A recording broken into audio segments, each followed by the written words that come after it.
Meet the editors. Hema committee റിപ്പോർട്ടിനൊപ്പം അലയടിച്ച കൊടുങ്കാറ്റിൽ ആടിയുലഞ്ഞ് നിൽപ്പാണിപ്പോൾ മലയാള സിനിമ. വെള്ളിത്തിരയ്ക്ക് മേൽ അടിമുടി മേധാവിത്വം പുലർത്തിയ ആണധികാരത്തെ പൊള്ളിക്കുന്ന വിപ്ലവ തീക്കാറ്റാണിത് എന്നതാണ് പൊതുവെയുള്ള വിലയിരുത്തൽ. എന്നാൽ ഈ തീക്കാറ്റിനും കൊടുങ്കാറ്റിനും മുന്നിൽ ആകെ അടിപതറി നിൽപ്പാണ് സംസ്ഥാന സർക്കാരും. 2017 മലയാളത്തിന്റെ പ്രിയ നടി ആക്രമിക്കപ്പെട്ടപ്പോൾ മലയാള സിനിമയിൽ ആഴത്തിലുള്ള തിരുത്തലുകളും അന്വേഷണങ്ങളും ഉണ്ടാകുമെന്ന് എല്ലാവരും പ്രതീക്ഷിച്ചിരുന്നു. എന്നാൽ സർക്കാരോ AMMA എന്ന താരസംഘടനയോ അനങ്ങുന്നില്ലെന്ന് കണ്ടപ്പോഴാണ് ഏതാനും വനിതകൾ മുൻകൈയെടുത്ത വിമൻ സിനിമ കളക്റ്റീവ് എന്ന കൂട്ടായ്മ രൂപീകരിച്ചത്. ആ നിശ്ചയദാർഢ്യത്തിന് മുന്നിൽ സർക്കാരിന് വഴങ്ങേണ്ടി വന്നപ്പോഴാണ് ജസ്റ്റിസ് ഹേമയുടെ നേതൃത്വത്തിൽ പഠന അന്വേഷണ കമ്മിറ്റിയെ നിയോഗിക്കുന്നത്. കമ്മിറ്റി റിപ്പോർട്ട് സമർപ്പിച്ചിട്ടും 4.5 വർഷം സർക്കാർ അതിന്മേൽ അടയിരുന്നു. സിനിമാ രംഗത്തെ കൊള്ളരുതായ്മകളോളം ഞെട്ടിപ്പിക്കുന്നതാണ് അവയെപ്പറ്റി വിസ്തരിച്ച പഠന റിപ്പോർട്ട് ലഭിച്ചിട്ടും സർക്കാർ പുലർത്തിയ ഈ നിസ്സംഗത. ലൈംഗികാതിക്രമങ്ങൾ റിപ്പോർട്ട് ചെയ്താൽ സ്വമേധയാ കേസെടുക്കാൻ വകുപ്പുണ്ടായിട്ട് പോലും ഒന്നും ചെയ്തില്ല. നിയമപരമായ തുടർ നടപടിയിലെ ചില പഴുതുകൾ പറഞ്ഞായിരുന്നു പ്രതിരോധം. ആ വാദത്തിന് സമ്മതിച്ചാൽ പോലും സിനിമാ മേഖലയിലെ സമഗ്ര നവീകരണത്തിന് കമ്മിറ്റി മുന്നോട്ട് വച്ച നിർദ്ദേശങ്ങളിൽ സർക്കാർ എന്ത് ചെയ്തെന്ന ചോദ്യം പ്രസക്തമാണ്. സംസ്ഥാന വിവരാവകാശ കമ്മീഷന്റെ ഉത്തരവും ഹൈക്കോടതിയുടെ ഇടപെടലുമാണ് റിപ്പോർട്ട് ഭാഗികമായെങ്കിലും പുറത്തുവരാൻ ഇടയാക്കിയത്.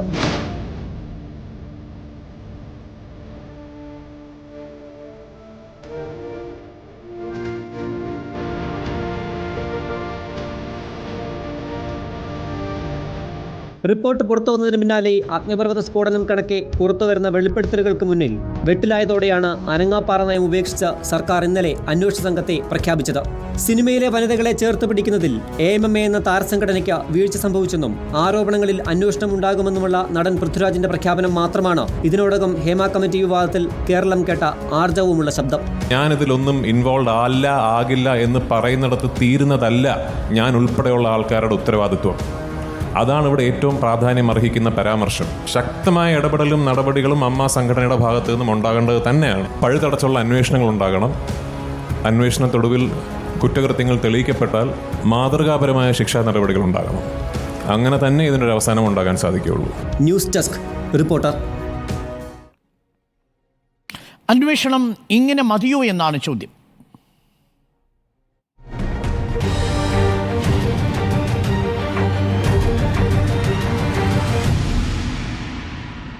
അന്വേഷണം ഇങ്ങനെ മതിയോ എന്നാണ് ചോദ്യം. ബാലകൃഷ്ണൻ, ഇപ്പോൾ രഞ്ജിത്തിനെതിരെ കേസെടുത്തു. പക്ഷേ കേസ് വരുന്നതിന് മുൻപ് ഈ ആരോപണം വന്ന നിമിഷത്തിൽ സർക്കാർ സ്വീകരിച്ചൊരു നിലപാടുണ്ട്. അതിൽ സാംസ്കാരിക വകുപ്പ് മന്ത്രി സജി ചെറിയാൻ സ്വീകരിച്ചൊരു നിലപാടുണ്ട്. ലോകം കണ്ട ഏറ്റവും മികച്ച സംവിധായകനാണ് എന്ന രീതിയിൽ ആരോപണ വിധേയനായ ആളെ സംരക്ഷിച്ചുകൊണ്ടുള്ള ഒരു നിലപാടാണ് എടുക്കുന്നത്. പക്ഷേ അതിനുശേഷം സമ്മർദ്ദം ശക്തമാവുന്നു, രാജിവെക്കുന്നു. ഇപ്പോൾ IPC 354 ഇട്ടുകൊണ്ട് കേസെടുക്കുന്നു. ആ അവസ്ഥയിലേക്ക് എത്തി നിൽക്കുകയാണ്. പക്ഷേ ഇപ്പോഴും അന്വേഷണം ഹേമ കമ്മിറ്റി റിപ്പോർട്ടിലേക്ക് എത്തിയിട്ടില്ല. അതിന്മേലുള്ള വെളിപ്പെടുത്തലുകളിൽ മാത്രമാണ്. അന്വേഷണം ഇങ്ങനെ മതിയോ? ഈ രഞ്ജിത്തിനെതിരായിട്ട് കേസ് വരുമെന്ന കാര്യം എനിക്ക് ഉറപ്പായിരുന്നു. കാരണം എന്താണെന്ന് വെച്ചാൽ കേസിന് ഈ ശ്രീലേഖ മിത്ര പോയില്ല എങ്കിൽ ഒരവസരം നഷ്ടപ്പെട്ടതിൻ്റെ ഭാഗമായി ഉണ്ടായിട്ടുള്ളൊരു വെഞ്ചിയൻസ് എന്ന മട്ടിൽ അത് റെഡ്യൂസ് ചെയ്യപ്പെടുമായിരുന്നു. മാത്രമല്ല, രഞ്ജിത്ത് പദവി രാജിവെച്ച് കഴിഞ്ഞുകൂടി തൻ്റെ ഈ പ്രതിഷേധം അവസാനിപ്പിച്ചു എന്ന് ശ്രീലേഖ മിത്ര പറഞ്ഞു കഴിഞ്ഞാൽ സ്വാഭാവികമായിട്ടും അവരുടെ നിലപാടിൽ ആളുകൾക്ക് സംശയമുണ്ടാകും. അപ്പോൾ അതുകൊണ്ട് തന്നെ അവരുടെ നിലപാടിൽ ഉറച്ചു നിൽക്കുന്നുവെന്നും ഒരു ക്രൈം തനിക്കെതിരായിട്ട് നടന്നിട്ടുണ്ട് എന്നും അതിൻ്റെ അടിസ്ഥാനത്തിൽ താൻ പോലീസിനെ സമീപിച്ചിട്ടുണ്ട് എന്നുമുള്ളൊരു നിലപാട് ശ്രീലേഖ മിത്ര എടുത്തേ മതിയാകും. അത് ഒരു കേവലം ആരോപണം പറഞ്ഞ് രഞ്ജിത്തിന്റെ ഒരു പദവി നഷ്ടമാക്കി അവസാനിപ്പിക്കാൻ കഴിയുന്ന ഒരു പ്രസ്താവനയല്ല. നമുക്കിനി ആ പേര് പറയണ്ട, കാരണം പരാതി കൊടുത്തു കഴിഞ്ഞാൽ പേര് പറഞ്ഞുകൂടാന്നാണ്. ഓക്കെ. അപ്പോൾ ഏതായാലും അങ്ങനെ ഒരു പരാതി വരുമെന്ന കാര്യത്തിൽ എനിക്കൊരു സംശയം ഉണ്ടായിരുന്നില്ല. പിന്നെ അരുൺ സൂചിപ്പിച്ചതുപോലെ ശരിയാണ്, ഹേമ കമ്മിറ്റിക്ക് പുറത്ത് ഉണ്ടായ വെളിപ്പെടുത്തലുകളുടെ അടിസ്ഥാനത്തിലാണ് ഇപ്പോൾ അന്വേഷണങ്ങളെല്ലാം നടക്കുന്നത്. അത് പോരാ എന്നാണ് എൻ്റെ ആദ്യത്തെ തന്നെ അഭിപ്രായം. ഹേമ കമ്മിറ്റി ഒരു നല്ല ഇനിഷ്യേറ്റീവ് ആയിരുന്നു, ഒരു തർക്കവുമില്ല. പക്ഷേ ഹേമ കമ്മിറ്റി എന്തുകൊണ്ടുണ്ടായി? നമ്മുടെ സംസ്ഥാനത്ത് ഒരു പ്രധാനപ്പെട്ട നടി ഒരു തിരക്കേറിയ നഗരവീഥിയിൽ വെച്ച് ക്രൂരമായി പീഡിപ്പിക്കപ്പെട്ടതിൻ്റെ അടിസ്ഥാനത്തിലാണല്ലോ ഹേമ കമ്മിറ്റി നിയോഗിക്കേണ്ടി വരുന്ന ഒരു സാഹചര്യം രൂപപ്പെടുന്നത്. അപ്പോൾ ആദ്യത്തെ വീഴ്ച വരുത്തിയത് ഈ കാര്യത്തിൽ ഞാൻ വിചാരിക്കുന്നത് AMMA എന്ന സംഘടനയാണ്. AMMA എന്ന് പറയുന്ന സംഘടന ഈ നടി തങ്ങളുടെ സഹപ്രവർത്തക കൂടിയായിട്ടുള്ളൊരു നടി പീഡിപ്പിക്കപ്പെട്ട സംഭവത്തിൽ അന്ന് എടുത്ത സ്റ്റാൻഡ് എന്താണ്? അവരതൊന്ന് ആലോചിക്കേണ്ട ഒരു കാര്യമാണ്. കാരണം വെച്ചാൽ അന്ന് അവർ ഈ വേട്ടക്കാരനോടൊപ്പം നിലപാടെടുക്കുകയാണ് ചെയ്യുന്നത്. വേട്ടക്കാരൻ സംരക്ഷിക്കപ്പെടുകയാണ്, വേട്ടക്കാരന് വേണ്ടി എല്ലാവരും ഇറങ്ങി നിന്ന് പ്രവർത്തിക്കുകയാണ്. അങ്ങനൊരു സാഹചര്യം ഉണ്ടായപ്പോഴല്ലേ ഈ പറയുന്ന WCC എന്നൊരു സംഘടന ഉണ്ടാകേണ്ടി വന്നത്, അല്ലേ? അല്ലാത്ത പക്ഷം ഈ പറയുന്ന എന്തൊക്കെ പറഞ്ഞാലും AMMA എന്ന് പറയുന്നത് ഒരു തൊഴിലാളി സംഘടനയാണ്. ഒരു തൊഴിൽ മേഖലയിൽ പ്രവർത്തിക്കുന്ന ആക്ടേഴ്സ് എല്ലാവരും കൂടി ചേർന്ന് ഉണ്ടാക്കിയിരിക്കുന്ന ഒരു സംഘടനയാണത്. നമ്മളുടെ ഏത് പ്രവർത്തന മേഖലയിലാണെങ്കിലും അവിടെ ഒരു ട്രേഡ് യൂണിയൻ ഉണ്ടായാൽ ആ ട്രേഡ് യൂണിയനുമാൻ്റെ പ്രാഥമികമായ ഉത്തരവാദിത്വം എന്താണ്? അതുമായി ബന്ധപ്പെട്ട് നിൽക്കുന്നവരുടെ പ്രശ്നങ്ങൾ പരിഹരിക്കുന്നതിന് വേണ്ടിയിട്ടല്ലേ അത്തരം ഒരു ട്രേഡ് യൂണിയൻ ഉണ്ടാകുന്നത്. ഇവിടെ ഇപ്പോൾ AMMA എന്ന് പറയുന്ന ഇതൊരു ട്രേഡ് യൂണിയനാണ്. ആ ട്രേഡ് യൂണിയൻ എന്താ ചെയ്തത്? അവരുടെ കൂട്ടത്തിൽ ഒരു പാവപ്പെട്ട പെൺകുട്ടി ക്രൂരമായി പീഡിപ്പിക്കപ്പെട്ട അതിന് പിന്നിൽ പ്രവർത്തിച്ചതായിട്ട് പിന്നീട് നിയമം കണ്ടെത്തുകയും ജയിലിലേക്ക് പറഞ്ഞുവിടുകയും ചെയ്ത ഒരാൾക്കൊപ്പം നിലപാടെടുത്തപ്പോൾ അവിടെ തുടങ്ങുന്നു ഈ പ്രശ്നത്തിൻ്റെ വീഴ്ച എന്ന് പറയുന്നത്. അപ്പോൾ ആദ്യം ഇതിനകത്ത് വീഴ്ച വരുത്തത് AMMA ആണ്. ഇല്ലെങ്കിൽ WCC എന്ന് പറഞ്ഞ സംഘടന ഉണ്ടാവില്ലപ്പാ. ആ സംഘടന ഉണ്ടാകേണ്ടി വന്നത് ഈ പെൺകുട്ടിക്ക് നീതി കിട്ടാത്തൊരു സാഹചര്യം ഉണ്ടായതുകൊണ്ടാണ്. WCCയുടെ ഇനിഷ്യേറ്റീവിലാണല്ലോ ഹേമ കമ്മിറ്റി ഉണ്ടാകുന്നത്. അപ്പോൾ ആ ഹേമ കമ്മിറ്റി വലിയ ഒരു ഇനിഷ്യേറ്റീവ് ആണെന്ന് സർക്കാർ പറയുമ്പോൾ യഥാർത്ഥത്തിൽ അതിൻ്റെ ക്രെഡിറ്റ് മുഴുവൻ ഈ WCCക്ക് അവകാശപ്പെട്ടതാണ്. ശരി, എന്നിട്ട് ഹേമ കമ്മിറ്റി ഉണ്ടാക്കുന്നു. അടുത്ത വീഴ്ച ഈ കാര്യത്തിൽ വരുത്തുന്ന ആരാണ്? സർക്കാരാണ്. സർക്കാർ കഴിഞ്ഞ 4.5 വർഷമായിട്ട് ഈ റിപ്പോർട്ടിന്മേൽ ഒരു നടപടിയും എടുത്തിട്ടില്ലെന്ന് മാത്രവുമല്ല, ഈ റിപ്പോർട്ടിൽ ഒരു പക്ഷേ പേര് പറഞ്ഞിട്ടുണ്ടാകാവുന്ന പല ആളുകളെയും പല പദവികളിലേക്കും എത്തിച്ചു എന്നുള്ളതാണ്. അത് വളരെ വിചിത്രമായൊരു കാര്യമാണല്ലോ. നിങ്ങളുടെ അലമാരയിൽ ഒരു കോൺഫിഡൻഷ്യലായ ഒരു റിപ്പോർട്ട് ഇരിക്കുന്നു. ആ റിപ്പോർട്ടിൽ പല ആളുകൾക്കുമെതിരെ പല വെളിപ്പെടുത്തലുകൾ ഉണ്ടാകുന്നു, തെളിവ് സഹിതം വെളിപ്പെടുത്തലുകൾ ഉണ്ടാകുന്നു. ആ വെളിപ്പെടുത്തലുകൾ ഉണ്ടായതിനെക്കുറിച്ച് ബോധ്യമുള്ളൊരു സർക്കാർ ചിലരെയൊക്കെ ഏതൊക്കെ പദവികളിലേക്ക് എത്തിച്ചു എന്നുള്ളത് ചെറിയൊരു കാര്യമാണോ? രണ്ടാമത്തെ വീഴ്ച. അപ്പോൾ എന്തായിരുന്നു സർക്കാരിൻ്റെ ഇക്കാര്യത്തിലുള്ള താല്പര്യം? സർക്കാർ ഇതിനകത്തൊരു നടപടിയും സ്വീകരിക്കാൻ ആലോചിച്ചിരുന്നേയില്ല. അഥവാ തങ്ങളുടെ തൽപര കക്ഷികളെ പ്രൊട്ടക്റ്റ് ചെയ്യാനുള്ളൊരു സ്വഭാവം സർക്കാരും കാണിച്ചു ഇവിടെ. അതായത് AMMA ഇക്കാര്യത്തിൽ എന്താണോ കാണിച്ചത് അതിൻ്റെ ഒരു എക്സ്റ്റൻഷനായിട്ട് സർക്കാരും പെരുമാറി. അതോടുകൂടി ഈ പറയുന്ന പ്രശ്നങ്ങൾ സംസ്ഥാനത്ത് ആവർത്തിക്കുകയല്ലേ ചെയ്തത്. അതിനുശേഷം എത്ര കേസുകളുണ്ടായിരുന്നു? ആ ഉത്തരവാദിത്വത്തിൽ നിന്ന് സർക്കാരിന് ഒഴിഞ്ഞു മാറാൻ കഴിയുമോ? അപ്പോൾ ഈ രണ്ട് വീഴ്ചകൾ നമ്മൾ ഈ വിഷയം പഠിക്കുമ്പോൾ പറയാതെ പോകരുത്. ഒന്ന്, ആദ്യത്തെ വീഴ്ച നടത്തിയത് AMMA ആണ്, രണ്ടാമത്തെ വീഴ്ച നടത്തിയത് സർക്കാരാണ്. ഇനി ഇപ്പോൾ സംഭവിച്ചിരിക്കുന്നത് എന്താ? ഹേമ കമ്മിറ്റിക്ക് പുറത്തു നിന്നുള്ള വെളിപ്പെടുത്തലാണ്. ഇന്ന് നമ്മൾ ആരെങ്കിലും ആഗ്രഹിക്കുന്ന ഒരു സാഹചര്യമാണോ സംസ്ഥാനത്ത് രൂപപ്പെട്ടിരിക്കുന്നത്? ഞാൻ അങ്ങനെ ഇങ്ങനെയൊരു സാഹചര്യത്തെ ഫോർസി ചെയ്തിരുന്നു, ദീർഘദർശനം ചെയ്തിരുന്നു. കാരണം ഞാനിത് തുടക്കം മുതൽ പറയുന്നുണ്ട്. ഈ ഹേമ കമ്മിറ്റി റിപ്പോർട്ട് പുറത്തു വന്നാൽ അതിനുശേഷം പല വെളിപ്പെടുത്തലുകളുമായി പല ആളുകൾ രംഗത്ത് വരും എന്നുള്ള കാര്യത്തിൽ എനിക്കൊരു സംശയമുണ്ടായിരുന്നില്ല. അവരൊക്കെ അനുഭവിച്ച ദുരനുഭവങ്ങൾ, അവരൊക്കെ അനുഭവിച്ച പീഡനങ്ങൾ അവർ വന്ന് പരസ്യമായി പറയുന്നു. ആ പരസ്യമായി പറയുന്നൊരു സാഹചര്യത്തിൽ നമ്മുടെ സംസ്ഥാനത്തെ ഒരു കലാമേഖല, ഒരു തൊഴിൽ മേഖല അങ്ങേയറ്റം പ്രതിസന്ധിയിലായിരിക്കുന്ന ഒരു സാഹചര്യം രൂപപ്പെട്ടിരിക്കുന്നു. നമ്മൾ ആരും ആഗ്രഹിക്കാത്തൊരു സാഹചര്യമാണ്. പക്ഷേ അതിവിടെ ഉണ്ടായിരിക്കുന്നു. എന്തുകൊണ്ടുണ്ടായി? ഞാൻ പറയുന്നത് AMMA പോലൊരു സംഘടനയും അതിനുശേഷം സർക്കാരും നടത്തിയിട്ടുള്ള വീഴ്ചകളുടെ പരിണിത ഫലമാണ് ഇന്നിപ്പോൾ ഈ ഇൻഡസ്ട്രി അനുഭവിച്ചുകൊണ്ടിരിക്കുന്ന പ്രശ്നങ്ങൾ, ഇപ്പോൾ ഈ നടന്നുകൊണ്ടിരിക്കുന്ന എല്ലാ വിവാദങ്ങളുടെയും അടിസ്ഥാന കാരണം ഈ രണ്ട് കാര്യങ്ങളാണ്. അരുൺ എന്തോ ഇടപെടാൻ ശ്രമിക്കുന്നുണ്ടായിരുന്നു. അതെ, ഹരീഷ് വാസ്തവൻ നമുക്കിപ്പം ലൈനിലുണ്ട്. നമ്മുടെ ഒരു സംശയം ഉണ്ടായിരുന്നല്ലോ, ജാമ്യമില്ലാത്തൊരു കുറ്റമാണ്, എന്താണ് ഇനി മുന്നോട്ട് പോകാൻ സാധ്യതയുള്ളത്? Harish Vasthavan, very good evening. ഇപ്പോൾ രഞ്ജിത്തിനെതിരെ കേസ് രജിസ്റ്റർ ചെയ്തിരിക്കുന്നു എറണാകുളം നോർത്ത് പോലീസ്. 354 ആണ് ചാർജ് ചെയ്തിരിക്കുന്നത്. ജാമ്യമില്ലാ കുറ്റമാണെന്നാണ് ഞാൻ മനസ്സിലാക്കുന്നത്. പക്ഷേ അതിലെന്തോ CRPCയിൽ എന്തോ ഒരു ഭേദഗതി വന്നു എന്ന് മനസ്സിലാക്കുന്നു. എന്താണ് സാധ്യത രഞ്ജിത്തിനുള്ളത്? ഇനി എന്തായിരിക്കും പോലീസ് നടപടി? പോലീസിന് ഇൻവെസ്റ്റിഗേറ്റിംഗ് ഓഫീസർക്കാണ് സമ്പൂർണ്ണമായിട്ടുള്ള ഡിസ്ക്രിപ്ഷൻ ഉള്ളത്. അതിനകത്ത് അറസ്റ്റ് ചോദ്യം ചെയ്യാൻ മതിയെങ്കിൽ ചോദ്യം ചെയ്യാം, അല്ല കസ്റ്റഡിയിൽ ക്വസ്റ്റ്യൻ ചെയ്യണമെങ്കിൽ കസ്റ്റഡിയിൽ ക്വസ്റ്റ്യൻ ചെയ്യാം. തെളിവുകൾ ശേഖരിച്ചതിന് ശേഷം മതിയോ അറസ്റ്റ്, ഇപ്പോൾ വേണോ എന്ന് തീരുമാനിക്കാം. തെളിവുകൾ നശിപ്പിക്കാൻ സാധ്യതയുണ്ടോ, അങ്ങനെയുള്ള കാര്യങ്ങളെല്ലാം ഈ സ്റ്റേജിൽ തീരുമാനിച്ചതിന് ശേഷമാണ് അറസ്റ്റ് വേണോ വേണ്ടോ എന്നൊക്കെ തീരുമാനിക്കുന്നത്. അറസ്റ്റ് മെമ്മോയൊക്കെ കോടതിയിൽ കൊടുത്തിട്ട് മാത്രമേ പറ്റുള്ളൂ. പക്ഷെ എനിക്ക് തോന്നുന്നത് അങ്ങനത്തെ ഒരു കേസ് അല്ലല്ലോ ഇത്. ഇതിപ്പോൾ ചാടിക്കേറി അറസ്റ്റ് ചെയ്യുകയോ ഒന്നും ചെയ്യേണ്ട ഒരു സാഹചര്യമില്ല. കാരണം സംഭവം നടന്നിട്ട് കുറേ കാലമായി. അത്തരം തെളിവുകൾ പോലീസ് ശേഖരിക്കണം. അന്വേഷണത്തിനൊരു ഒരു സമയം വേണം. മാത്രമല്ല എനിക്ക് തോന്നുന്നത് DYSP റാങ്കിന് മുകളിലുള്ള ഒരു ഉദ്യോഗസ്ഥന് 173 അനുസരിച്ച് വേണമെങ്കിൽ ഒരു ഫർദർ ഡീറ്റെയിൽ ആയിട്ടുള്ള ഒരു എൻക്വയറിയിലേക്ക് വേണമെങ്കിൽ പോകാം. ഇവരുടെ മൊഴി രേഖാമൂലം രേഖപ്പെടുത്തും. ഇവർ ഇമെയിൽ കൊടുത്തതനുസരിച്ചാണ് പരാതി എടുത്തതെന്നാണ് ഞാൻ മനസ്സിലാക്കുന്നത്. അപ്പൊ അതിന്റെ ഫസ്റ്റ് ഇൻഫർമേഷൻ സ്റ്റേറ്റ്മെന്റ് എടുക്കാൻ പരാതിക്കാരിയെ വിളിക്കാം. അത്തരം നടപടികളാണ് ആദ്യം ഉണ്ടാവുക എന്നാണ് എനിക്ക് തോന്നുന്നത്. കാരണം ഇതൊരു വളരെ പെട്ടെന്ന് അറസ്റ്റ് നടത്തി കസ്റ്റഡിയിൽ ചോദ്യം ചെയ്ത് തെളിവുണ്ടാക്കേണ്ട ഒരു കേസായിട്ട് എനിക്ക് തോന്നിയിട്ടില്ല. കാരണം അത് കുറച്ച് പഴക്കമുള്ളതുകൊണ്ട്. ഓക്കെ, അതായത് ഇനിയിപ്പം പോലീസ് ധൃതി പിടിച്ചു പോവില്ല എന്നതാണ് ഹരീഷ് വാസുദേവൻ്റെയും ഒരു വിലയിരുത്തൽ അല്ലേ, അറസ്റ്റിലേക്കോ മറ്റ് നടപടികളിലേക്കോ? കാരണം പരാതിക്കാരി ആദ്യം അറസ്റ്റോ അല്ലെങ്കിൽ മറ്റേതെങ്കിലും തരത്തിലുള്ള നടപടികളോ ഒന്നും ഉദ്ദേശിച്ചിരുന്നില്ല, ഒരു മാപ്പ് പറഞ്ഞാൽ മതി എന്നാണ് ഈ ബംഗാളി നടി ആദ്യം നമ്മളോട് പറഞ്ഞിരുന്നത്. പിന്നീട് വലിയ ചർച്ചയാവുന്ന സാഹചര്യത്തിലും ഇതിൽ പാതി സത്യം മാത്രമേ ഉള്ളൂ എന്ന് രഞ്ജിത്ത് പറഞ്ഞ സാഹചര്യത്തിലുമാണ് എന്നാൽ കേസ് കൊടുക്കാൻ തീരുമാനിക്കുന്നത്. ആ കേസ് കൊടുക്കാൻ തീരുമാനിക്കുമ്പോൾ അതിൽ 354 തന്നെ ചാർജ് ചെയ്യണമെന്ന് അവർ ആവശ്യപ്പെട്ടിരുന്നു. അതനുസരിച്ചാണ് 354 ചാർജ് ചെയ്തിരിക്കുന്നത്. എൻ്റെ ഒരു സംശയം, ഈ സംഭവം നടക്കുന്ന 2009 ആയതുകൊണ്ട് IPC 354 തന്നെയാണ് ഉപയോഗിക്കുക, അല്ലെങ്കിൽ BNS 75 ഉപയോഗിക്കുമായിരുന്നു. അങ്ങനെയാണെങ്കിൽ ഇനി തീർച്ചയായും രഞ്ജിത്തിന് പോലീസിന് മുന്നിൽ വരണം. ഇവർക്ക് ഒരുപക്ഷെ പോലീസിന് ബംഗാളിലേക്ക് പോയി മൊഴിയെടുക്കേണ്ടി വരും അല്ലേ?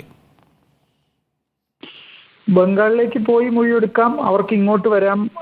ഫസ്റ്റ് ഇൻഫർമേഷൻ സ്റ്റേറ്റ്മെന്റ് വളരെ ഇതായിട്ടുള്ള കേസുകളിലാണെങ്കിൽ അവർക്ക് സൂം പോലെയുള്ള സംഗതികളിലൂടെ ചെയ്യാം. സാധാരണഗതിയിൽ പോലീസ് പോകാനാണ് സാധ്യത. കാരണം ഒന്ന്, ഇതിന് കിട്ടുന്ന ഒരു സോഷ്യൽ റെലവൻസ് ഉണ്ട്. രണ്ട്, ഇതിന് ഇത്രയും പഴക്കമുണ്ട്. അപ്പോൾ അവരുടെ ഇമെയിലിന് അപ്പുറത്തേക്കുള്ള കാര്യങ്ങൾ പറയണമെങ്കിൽ അവർ തീർച്ചയായിട്ടും ഇവിടുന്ന് ഒരാൾ പോയി പുതിയ നിയമം അനുസരിച്ച് മൊഴി എടുക്കണമെങ്കിൽ അത് എടുക്കുന്നത് വനിതാ പോലീസ് ആയിരിക്കണം എന്ന് പറയുന്നുണ്ട്. അതുകൊണ്ട് ഇൻ റൈറ്റിംഗ് എഴുതുന്നത് വനിതാ പോലീസിനോട് തന്നെ ആയിരിക്കണം. അതുകൊണ്ട് വനിതാ പോലീസ് തന്നെയാണ് മൊഴി എടുക്കേണ്ടി വരിക. Okay, thank you Harish Vasudevan. Harish വാസുദേവനാണ് നമ്മളോട് പ്രതികരിച്ചത്. എന്തായാലും കേസ് ചാർജ് ചെയ്തിട്ടുണ്ട്. തുടരാം. ഇതിനകത്തുള്ളൊരു പ്രശ്നം ഇപ്പോൾ ഹരീഷ് പറയുമ്പം നമ്മൾ മനസ്സിലാക്കേണ്ട കാര്യം എന്ന് വെച്ചാൽ, ഇര ഇനിയിപ്പോൾ അങ്ങനെയല്ലേ പറയാൻ പാടുള്ളൂ. ഇര ആവശ്യപ്പെടുന്ന സ്ഥലത്ത് വെച്ചിട്ടേ മൊഴിയെടുക്കാൻ കഴിയുള്ളൂ കേട്ടോ. ഇരയുടെ സൗകര്യമാണ് ഈ കേസുമായി ബന്ധപ്പെട്ട് ഏറ്റവും പ്രധാനം. അതുകൊണ്ട് ബംഗാളിൽ പോയിട്ടാണോ എങ്കിൽ അങ്ങനെ, അല്ലെങ്കിൽ ഇവിടെ വിളിച്ചു വരുത്തിയിട്ടാണോ അങ്ങനെയെങ്കിൽ അങ്ങനെ. പക്ഷേ ഇവിടുത്തെ ഒരു പ്രശ്നം എന്താണെന്ന് വെച്ചാൽ, ഇനിയിപ്പം സ്വാഭാവികമായിട്ടും ഇതിൻ്റെ തുടർച്ചയിൽ രഞ്ജിത്തിന് പോലീസിന് മുമ്പിൽ ഹാജരാക്കേണ്ടി വരുമല്ലോ. രഞ്ജിത്തിനെ വിളിച്ചു വരുത്തുകയും പോലീസിനെ ഹാജരാക്കുകയൊക്കെ ചെയ്യുമല്ലോ. അപ്പോൾ അങ്ങനെയൊക്കെ വരുമ്പോഴത്തേക്കും ഒരു പബ്ലിക് സ്പേസിലാണ് ഈ കാര്യങ്ങളൊക്കെ ഇനി നടക്കാൻ പോവുക. കാരണം വെച്ചാൽ ഇമെയിൽ വഴി നമുക്കിത് രാജിവെച്ചു എന്ന് സർക്കാരിനെ അറിയിക്കാം, പുറത്തേക്ക് ഇറങ്ങാതിരിക്കാം. പക്ഷേ പോലീസ് തെളിവെടുപ്പിനൊക്കെ ആയിട്ട് വിളിച്ചു വരുത്തുകയും മൊഴിയെടുക്കാനൊക്കെ വിളിച്ചു വരുത്തുകയൊക്കെ ചെയ്യുന്ന സമയത്ത് അത് വീണ്ടും വലിയൊരു വാർത്തയായിട്ട് അന്തരീക്ഷത്തിൽ നിൽക്കുന്നു എന്നൊക്കെയുള്ളതാണ്. അപ്പോൾ അത്തരത്തിലുള്ള പ്രതിസന്ധികളിലേക്കൊക്കെയാണ് ഈ കാര്യങ്ങൾ പോകുന്നത്. ഞാനിന്ന് വളരെ പ്രധാനപ്പെട്ട ഒരു ഡെവലപ്മെൻ്റായിട്ട് കാണുന്നത്, 3 സുപ്രീം കോടതി അഭിഭാഷകർ കൊച്ചി ടൗൺ പോലീസ് സ്റ്റേഷനിൽ ഒരു കേസ് കൊടുത്തിട്ടുണ്ട്, FIR രജിസ്റ്റർ ചെയ്യണം എന്ന് പറഞ്ഞിട്ട്. സുപ്രീം കോടതിയിലെ 3 യുവ അഭിഭാഷകരാണ്. അവർ ഈ പറഞ്ഞിരിക്കുന്ന കൊച്ചി ടൗൺ പോലീസ് സ്റ്റേഷനിൽ കൊടുത്തിരിക്കുന്നതിനകത്ത് അവർ പറഞ്ഞിരിക്കുന്നത്, അവർ അഭിഭാഷകർ കൂടി ആയതുകൊണ്ട് അതിൻ്റെ എല്ലാ വകുപ്പുകളും വെച്ചിട്ടാണ് എന്തുകൊണ്ട് ഹേമ കമ്മിറ്റിയായിട്ട് ബന്ധപ്പെട്ടാണ് ഈ പറയുന്നത്. ഹേമ കമ്മിറ്റിയുമായി ബന്ധപ്പെട്ട് കമ്മിറ്റി ശേഖരിച്ചിരിക്കുന്ന തെളിവുകളുടെയും കമ്മിറ്റി എത്തിച്ചേർന്നിരിക്കുന്ന നിഗമനങ്ങളുടെ അടിസ്ഥാനത്തിൽ അടിയന്തരമായി കേസ് FIR ഇടണമെന്നാണ് ഈ അഭിഭാഷകർ ആവശ്യപ്പെട്ടിരിക്കുന്നത്. ഞാനതിനെ ഒരു വലിയ ലീഗൽ ഡെവലപ്മെൻ്റ് ആയിട്ടാണ് കാണുന്നത്. ഇപ്പോൾ ഹേമ കമ്മിറ്റിക്ക് പുറത്ത് നമ്മൾ നേരത്തെ പറഞ്ഞതുപോലെ ഉള്ള വെളിപ്പെടുത്തലുകളുടെ അടിസ്ഥാനത്തിൽ ഒരു ഇൻവെസ്റ്റിഗേറ്റീവ് ടീമിനെ ഉണ്ടാക്കിയിട്ട് അതുമായി ബന്ധപ്പെട്ട അന്വേഷണവുമായി സർക്കാർ മുന്നോട്ട് പോകുമ്പോൾ, ഹേമ കമ്മിറ്റിക്കുള്ളിലെ വെളിപ്പെടുത്തലുകളുടെ അടിസ്ഥാനത്തിൽ സർക്കാരിനെ അന്വേഷണത്തിന് പ്രേരിപ്പിക്കുകയോ നിർബന്ധിക്കുകയോ ചെയ്യുന്ന ഒരു സാഹചര്യം അടിയന്തരമായി രൂപപ്പെട്ടു വരാനുള്ള എല്ലാ സാഹചര്യവും ഞാൻ കാണുന്നുണ്ട്. കാരണം ഈ സുപ്രീം കോടതി അഭിഭാഷകരുടെ വളരെ ഡീറ്റെയിൽഡ് ആയിട്ടുള്ളൊരു പരാതിയാണ് കൊച്ചി ടൗൺ പോലീസ് സ്റ്റേഷന് കൊടുത്തിരിക്കുന്നത്. ഓക്കെ, അഭിലാഷ് മാർ നമുക്കൊപ്പം ചേരുന്നു, അഡ്വക്കേറ്റ് സുപ്രീം കോടതി അഭിഭാഷകർ. അഡ്വക്കേറ്റ് അഭിലാഷ് മാർ, ഇപ്പോൾ 354 ആണ് ചാർജ് ചെയ്തിരിക്കുന്നത് രഞ്ജിത്തിനെതിരെ. ജാമ്യമില്ലാ കുറ്റമായിട്ടാണ് ഞാൻ മനസ്സിലാക്കുന്നത്. നിലവിൽ എന്താണ് പോലീസിന്റെ മുന്നിലെ നടപടിക്രമങ്ങൾ? പോലീസിനെ സംബന്ധിച്ചിടത്തോളം ഇതിനകത്ത് ഒഫൻസ് ഇട്ട് അന്വേഷിക്കുക എന്നുള്ളതാണ്. 354 ആകാൻ കാരണം 2009 IPC ആയിരുന്നു. IPC 2009 നിലവിലിരുന്നത് നിർഭയ അമെൻമെന്റിന് മുൻപിലുള്ളത് ആണ് എന്നുള്ളത് കൊണ്ട് 2 വർഷം വരെയാണ് അത് ഒഫൻസ് ആയിട്ടുള്ളത്. എന്ന് മാത്രമല്ല, അത് ബെയിലബിൾ ആണെന്നാണ് എനിക്ക് ഓർത്തെടുക്കാൻ കഴിയുന്നത്. അത് പിന്നീട് നോൺ ബെയിലബിൾ ആക്കിയത് എന്നതുകൊണ്ട് തന്നെ സ്റ്റേഷൻ ജാമ്യം കൊടുക്കുന്നതിനകത്ത് നിയമപരമായ ഒരു പ്രശ്നവുമില്ല. ഈ CRPC അമെൻമെന്റ് റെട്രോസ്പെക്റ്റീവായിട്ട് ഇൻഡിവിജ്വൽ ലിബർട്ടിയെ കർട്ടൈൽ ചെയ്യുന്ന രീതിയിൽ കൊണ്ടുവരുന്നതിനകത്ത് പരിമിതിയുണ്ട്. അപ്പൊ 2 വർഷം വരെയാണ് ശിക്ഷ എന്നുള്ളത് കൊണ്ട് ജാമ്യം കൊടുക്കുന്നതിനകത്ത് നിയമപരമായിട്ടുള്ള പ്രശ്നമില്ല. പക്ഷേ എന്നിരുന്നാൽ തന്നെയും വളരെ ഗുരുതരമായിട്ടുള്ള ഒരു ശിക്ഷ, ഒരു കുറ്റമായിട്ട് തന്നെയാണ് ബഹുമാനപ്പെട്ട സുപ്രീം കോടതി ഇതിനെ മുൻകാലങ്ങളിലെ കേസുകളിലൂടെ കണ്ടിരിക്കുന്നത്.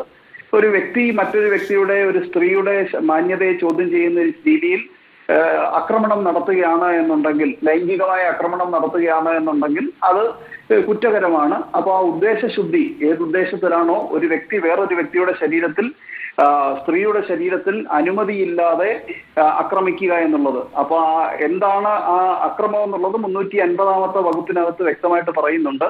അവിടെ കൺസെന്റ് ഇല്ലാതെ ഒരു വ്യക്തിക്ക് പേടിയോ അല്ലെങ്കിൽ മാനസികമായിട്ടുള്ള അനോയൻസ്, ഇഷ്ടക്കേടോ ഉണ്ടാകുന്ന തരത്തിൽ ശരീരത്തിൽ സ്പർശിക്കുകയോ എന്ത് ചെയ്യുകയോ ചെയ്താലും അതെല്ലാം തന്നെ ആ അക്രമത്തിന്റെ പരിധിയിൽ വരുന്നതാണ് എന്നതുകൊണ്ട് തന്നെ ഈ ഒഫൻസ് ഇവിടെ വളരെ സ്ക്വയർലി അട്രാക്ട് ചെയ്യപ്പെട്ടിരിക്കുകയാണ് എന്ന് നിയമപരമായിട്ട് ഇതിനെക്കുറിച്ച് അറിയാവുന്ന ഏതൊരാളും മനസ്സിലാക്കുവാൻ കഴിയും.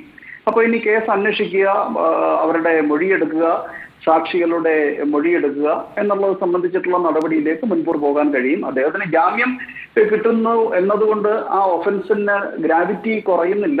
അത് വളരെ അഭിലാഷ്, ഈ ബംഗാളി നടി പരാതിപ്പെട്ടിരിക്കുന്നത് തന്നെ സിനിമയുടെ ചർച്ചയ്ക്കെന്ന വണ്ണം ഹോട്ടലിൽ നിന്നും കടവന്ത്രയിലെ ഒരു ഫ്ലാറ്റിലേക്ക് കൊണ്ടുവന്ന് ആ ഫ്ലാറ്റിൽ വന്ന് സംസാരിച്ചിരിക്കവേ തൻ്റെ കൈവിരലിലും വളയിൽ പിടിക്കുകയും പിന്നീട് കഴുത്തിൽ പിടിക്കുകയും ഒക്കെ ചെയ്തു എന്നാണ് പറയുന്നത്. ആ സമയത്ത് സിനിമയുടെ ചർച്ചയിലെന്ന് ബോധ്യപ്പെട്ട് താൻ അവിടെ നിന്ന് ഇറങ്ങിപ്പോന്നു. അതിനുശേഷം അവരവിടെ നിന്ന് മടങ്ങി എന്നുള്ളതാണ്. അപ്പോൾ ഇതാണ് ഈ പരാതിക്കാരി സമർപ്പിച്ചിരിക്കുന്ന പരാതിയിൽ പറയുന്നത്. അപ്പോൾ അത് എത്രമാത്രം ഗ്രേവായിട്ടുള്ളൊരു കുറ്റകൃത്യമായിട്ടാണ് 2009 354 പ്രകാരം വിലയിരുത്തുക? കാരണം ഇപ്പോൾ മാറി.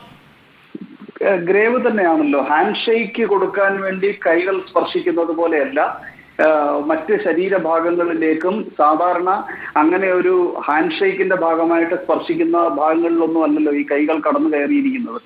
സ്ത്രീയെ സംബന്ധിച്ചിടത്തോളം സുപ്രീം കോടതി തന്നെ പറഞ്ഞിരിക്കുന്നത് പാവനമായ ക്ഷേത്രമാണ് അവരുടെ ശരീരം എന്നുള്ളതാണ്.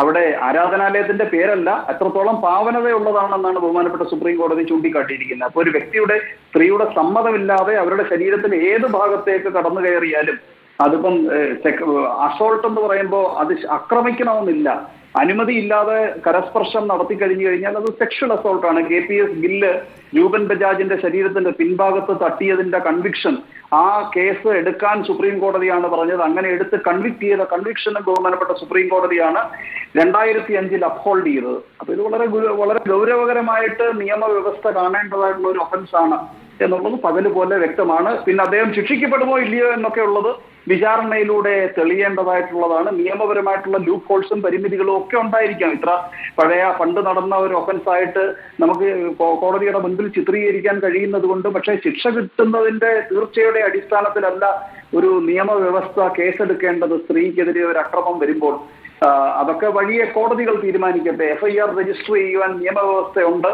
ഒഫൻസ് പ്രൈമാ ഫേസി അട്രാക്ട് ചെയ്യപ്പെടുന്നുണ്ട്. അപ്പോൾ അവർ രജിസ്റ്റർ ചെയ്ത് അന്വേഷണവുമായിട്ട് മുൻപോട്ട് പോകട്ടെ. ഡോക്ടർ ശ്രീ MR അഭിലാഷ്, ഒരു ചോദ്യം കൂടി. ഇപ്പോൾ 25-ാം തീയതിയാണ് ഈ കംപ്ലയിൻറ്റ് ഡേറ്റ് ഇട്ടിരിക്കുന്നത്. ഇത് station house officer, Ernakulam town south police station എന്ന് പറഞ്ഞിട്ട് സുപ്രീം കോടതിയിലെ 3 അഭിഭാഷകരാണ് ഒരു പരാതി ഈ സ്റ്റേഷൻ ഹൗസ് ഓഫീസറിന് SHOയ്ക്ക് നൽകിയിരിക്കുന്നത്. ഇന്നലത്തെ ഡേറ്റിലാണ് ഈ പരാതി വന്നിരിക്കുന്നത്. 3 സുപ്രീം കോടതി അഭിഭാഷകരാണ് അതിൻ്റെ പരാതിക്കാർ. അക്യൂസ്ഡ് പേഴ്സണിൽ AMMA ആണ്. അതിനകത്ത് അവർ പറയുന്നത് ഈ BNSSൻ്റെ അടിസ്ഥാനത്തിൽ ഇപ്പോൾ ക്രിമിനൽ കംപ്ലയിൻ്റ് ആണ് അവർ കൊടുക്കുന്നത് എന്നാണ് പറഞ്ഞിരിക്കുന്നത്.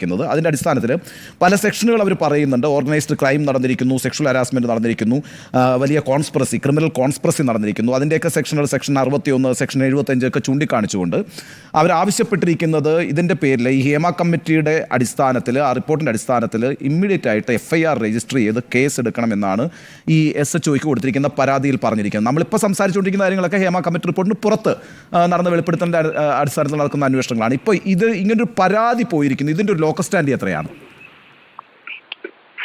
ഗൗരവകരമായിട്ടുള്ള ഒഫൻസസ് ആണ്, ഒഫൻസസ് ആയിരിക്കാം ഒരുപക്ഷെ സംഭവിച്ചിട്ടുണ്ടാകുക. ഹേമ കമ്മിറ്റി റിപ്പോർട്ടിനകത്ത് 354 പ്രകാരമുള്ള ഒഫൻസാണ് നടന്നിരിക്കുന്നതെന്നാണ് പരാമർശിക്കുന്നതെന്നാണ് മനസ്സിലാക്കാൻ കഴിയുന്നത്. അത് ശരിയല്ലെങ്കിൽ തിരുത്താൻ കഴിയും. ഈ ഹേമ കമ്മിറ്റി റിപ്പോർട്ട് അന്വേഷിച്ച കാലഘട്ടം എന്ന് പറഞ്ഞാൽ ഇന്ത്യൻ പീനൽ കോഡ് അസച്ച് ഓപ്പറേഷണൽ ആയിരിക്കുന്ന കാലമാണ് എന്നതുകൊണ്ട് തന്നെ ഇന്ത്യൻ പീനൽ കോഡ് പ്രകാരമായിട്ടുള്ള ഒഫൻസസ്, ഇപ്പം റേപ്പ് ആണെങ്കിൽ 376, മോളസ്റ്റേഷൻ ആണെങ്കിൽ 354, അപ്പോൾ അത്തരത്തിലുള്ള ഒഫൻസുകളാണ് രജിസ്റ്റർ ചെയ്യപ്പെടേണ്ടത്. കാരണം ഇന്ത്യൻ ഭരണഘടനയുടെ 21(1) ഉപവകുപ്പ് പ്രകാരം ഉപവകുപ്പ് പ്രകാരം റിട്രോസ്പെക്റ്റീവ് ക്രിമിനൽ ലെജിസ്ലേഷൻ സാധ്യമല്ല. അപ്പം ആ ഒഫൻസ് നടക്കുന്ന കാലഘട്ടത്തിൽ നിലവിലിടുന്ന നിയമപ്രകാരം മാത്രമേ കേസുകൾ രജിസ്റ്റർ ചെയ്യാൻ കഴിയുകയുള്ളൂ. അപ്പം ഇപ്പൊ ഇതിന്റെ റിപ്പോർട്ട് സർക്കാരിന്റെ കയ്യിലായതുകൊണ്ട് അതിനകത്ത് എന്തൊക്കെയാണ് ഒഫൻസ് നടന്നിരിക്കുന്നതെന്ന് മൊഴികളുടെ അടിസ്ഥാനത്തിൽ വ്യക്തമായി പരിശോധിച്ച് സർക്കാരിനൊരു തീരുമാനം എടുക്കാൻ അല്ലെ പോലീസ് വഴി അങ്ങനെ കേസ് രജിസ്റ്റർ ചെയ്യുവാനുള്ള നടപടിക്രമങ്ങളുമായി മുൻപോട്ട് പോകുവാൻ കഴിയുന്നതാണ്. ഈ അഭിഭാഷകർ കൊടുത്തിട്ടുള്ളത് ഒരു പൊതു താല്പര്യ വിഷയമായിരിക്കുന്നതിനാൽ ഒരു ക്രിമിനൽ നിയമ സംവിധാനം മോഷനിലേക്ക് അതിന്റെ ചലനത്തിലേക്ക് നയിക്കുവാൻ പ്രാപ്തിയിട്ടുള്ള ഒഫൻസസ് ആണ് ആ പരാതിയിൽ ഡിസ്ക്ലോസ് ചെയ്തിട്ടുള്ളതെങ്കിൽ, ഹേമ കമ്മിറ്റി റിപ്പോർട്ടിന്റെ പേപ്പറുകളിൽ അങ്ങനെയുള്ള ഒഫൻസസ് പ്രകടമാണ് എന്നുണ്ടെങ്കിൽ ഇതൊരു ഇൻഫർമേഷനായി റെക്കോർഡ് ചെയ്ത് നിയമ നടപടികളുമായിട്ട് മുൻപോട്ട് പോകുവാൻ, IPC പ്രകാരമായിട്ടുള്ള ഒഫൻസസുമായിട്ട് മുൻപോട്ട് പോകുവാൻ നിയമ സംവിധാനത്തിന് ബാധ്യതയുണ്ട്. കാരണം ഇൻഫർമേഷൻ റെക്കോർഡ് ചെയ്യുക, ആരാണ് ഇപ്പം നമുക്ക് എറണാകുളത്ത് ഒരു പെൺകുട്ടിയെ രാത്രിയിൽ ആരൊക്കെയോ മർദ്ദിക്കുന്നതിന്റെ CCTV വിഷ്വൽ വെളിയിൽ വന്നതിന് ശേഷം ആ വിഷ്വലിന്റെ അടിസ്ഥാനത്തിൽ പോലീസ് കേസെടുത്തില്ലേ? പെൺകുട്ടിക്ക് പരാതിയില്ല എന്ന് അവർ പറഞ്ഞിട്ട് കൂടിയും പോലീസ് കേസെടുത്തിട്ടുണ്ടെങ്കിൽ ആ ഒരു ഇൻഫർമേഷൻ അവർ റിസീവ് ചെയ്തതിന്റെ അടിസ്ഥാനത്തിലാണ്. എവിടെയെങ്കിലും ഒരാൾ മരണപ്പെട്ട് കിടക്കുന്നു എന്നൊരു വാർത്ത കിട്ടുകയാണെന്നുണ്ടെങ്കിൽ മരണപ്പെട്ടയാളോ അവരുടെ ബന്ധുവോ ഒന്ന് കംപ്ലൈന്റ് കൊടുത്താലല്ല കേസെടുക്കുന്നത്. മർഡർ നടന്നു എന്ന്, കൊലപാതകം നടന്നു എന്ന് അറിഞ്ഞു കഴിഞ്ഞു കഴിഞ്ഞാൽ അതിന്റെ അടിസ്ഥാനത്തിൽ കേസ് പോലീസ് പെട്ടെന്ന് എടുത്ത് നടപടിക്രമങ്ങളുമായി മുൻപോട്ട് പോവുകയാണ് ചെയ്യുന്നത്. അപ്പൊ പ്രത്യേകിച്ചും സ്ത്രീക്കെതിരെ അക്രമം ഉണ്ടാകുക, ചലച്ചിത്ര പ്രവർത്തകർക്കെതിരെ, വനിതകൾക്കെതിരെ അക്രമം ഉണ്ടാകുക, ഇങ്ങനെ ഒരു സാഹചര്യത്തിൽ ഒരു സെൻസിറ്റീവ് ആയിട്ടുള്ള ഒരു ലോ എൻഫോഴ്സ്മെന്റ് ഏജൻസി ഉള്ള ഒരു സംസ്ഥാനത്തിനെ സംബന്ധിച്ചിടത്തോളം ഒരു തരത്തിലും ഒരു അമാന്തവും നടപടിക്രമങ്ങളുമായി മുൻപോട്ട് പോകുന്നതിൽ കാണിക്കാൻ പാടില്ല എന്നാണ് എന്റെ നിയമബോധ്യം. താങ്ക് യു MR അഭിലാഷ് പ്രതികരിച്ചതിന്. സ്മൃതി, ഞാൻ സ്മൃതിയിലേക്ക് വരാം. നമുക്കൊരു ചെറിയ ഇടവേള. മീറ്റ് ദി എഡിറ്റേഴ്സ് തുടരുന്നു. സ്മൃതി, നിങ്ങൾ നിർബന്ധിച്ചാൽ മാത്രം, അല്ലെങ്കിൽ നിർബന്ധിത സാഹചര്യത്തിൽ മാത്രം പ്രവർത്തിക്കുന്ന ഒരു സർക്കാർ എന്നാണ് ഇപ്പോൾ ഈ ഹേമ കമ്മിറ്റിയുമായി ബന്ധപ്പെട്ട്, അല്ലെങ്കിൽ മലയാള സിനിമാ മേഖലയിലെ കുഴപ്പങ്ങളുമായി എടുത്തിരിക്കുന്ന സർക്കാരിൻ്റെ ഒരു നിലപാട്.